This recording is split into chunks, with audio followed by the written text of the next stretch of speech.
ശ്രീകൃഷ്ണ ജയന്തി പ്രമാണിച്ച് പായസം ഉണ്ടാക്കണമെന്ന് വിചാരിച്ചിരുന്നു. പക്ഷേ സേമിയോ അല്ലെങ്കിൽ പാലടയുടെ ഇതോ ഒന്നും മേടിക്കാൻ പറ്റില്ല. അപ്പോൾ ചൗവരി ഇരിക്കണ്ടായിരുന്നു.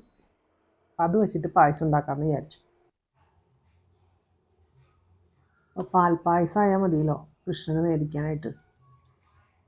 അപ്പോൾ അതാണ് ഇവിടെ ഉണ്ടാക്കിയത് കേട്ടോ. അപ്പോൾ ഞാൻ 2 മണിക്കൂർ മുമ്പ് വെള്ളത്തിലിട്ട് വെച്ച് വേവിച്ചെടുത്ത 2 മണിക്കൂർ ശേഷം വേവിച്ചെടുത്തിട്ട് അത് പച്ചവെള്ളത്തിൽ ഊറ്റി എടുത്ത് വെച്ച ചൗവരി നമ്മളിപ്പോൾ എടുത്തത്. 1/2 ലിറ്റർ പാല് അടുപ്പത്ത് വെച്ചിട്ടുണ്ട്. അത് നല്ലോണം തിളച്ച് വരുമ്പോൾ ഈ ചൗവരി ചേർത്ത് കൊടുക്കുക. വെള്ളമൊക്കെ കളഞ്ഞ് ചൗവരിയുടെ അത് ചേർത്ത് കൊടുക്കാം. നല്ല ഭംഗിയല്ലേ, അത് ക്രിസ്റ്റൽ രൂപത്തിലല്ലേ ഇരിക്കണം. നല്ല രസമല്ലേ കാണാനായിട്ട്. അത് വെന്ത് കഴിയുമ്പോൾ നല്ല ഭംഗിയാണ്. നല്ലോണം ഒന്ന് ഇളക്കി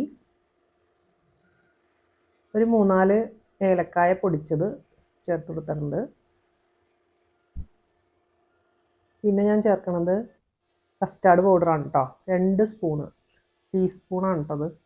2 ടീസ്പൂൺ കസ്റ്റാർഡ് പൗഡർ വെള്ളത്തിൽ കലക്കിയിട്ട് മാറ്റി വയ്ക്കാം. പാലിലാണ് കലക്കേണ്ടത്, അത് കുഴപ്പമില്ല, വെള്ളത്തിലായാലും കുഴപ്പമൊന്നുമില്ല. തിളച്ച പാലല്ല, തണുത്ത പാലിൽ. ഒരു 10 ടീസ്പൂൺ എന്ന് പറയുമ്പോൾ ഏകദേശം ഒരു 1/4 കപ്പ് പഞ്ചസാര. കാര്യം 1/2 ലിറ്റർ പാലാണ് എടുത്തിരിക്കണേ. ഭയങ്കര മധുരം ഞങ്ങൾക്ക് ആർക്കൂടെ താല്പര്യമില്ല. അപ്പോൾ ഒരു 1/4 കപ്പ് പഞ്ചസാര ചേർത്ത് കൊടുത്തിട്ടുണ്ട്. നല്ലോണം ഇളക്കി തിളച്ച് വരുമ്പോൾ ഈ കസ്റ്റാർഡ് പൗഡർ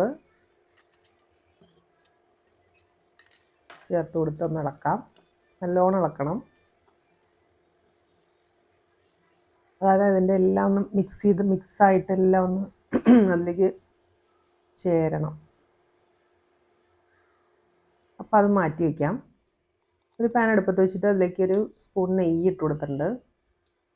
എൻ്റെ അടുത്ത് കശുവണ്ടി ഉണ്ടായിരുന്നില്ല, ഉണക്കമുന്തിരിയാണ് ഉണ്ടായിരുന്നത്.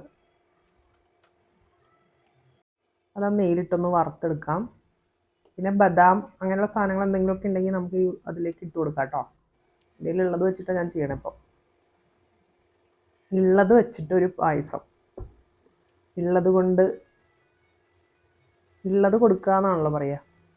കയ്യിലുള്ളത് ഒരു പിടി അവിലാണല്ലോ കൃഷ്ണന് കൊണ്ടുപോയി കൊടുത്തത് കുചേലൻ. അപ്പം നമുക്ക് നമ്മുടെ കയ്യിലുള്ളത് വെച്ചിട്ട് നമുക്ക് ചെയ്താൽ അത് വളരെ നന്നായിരിക്കും എന്നാണ് എൻ്റെ ഒരു വിശ്വാസം.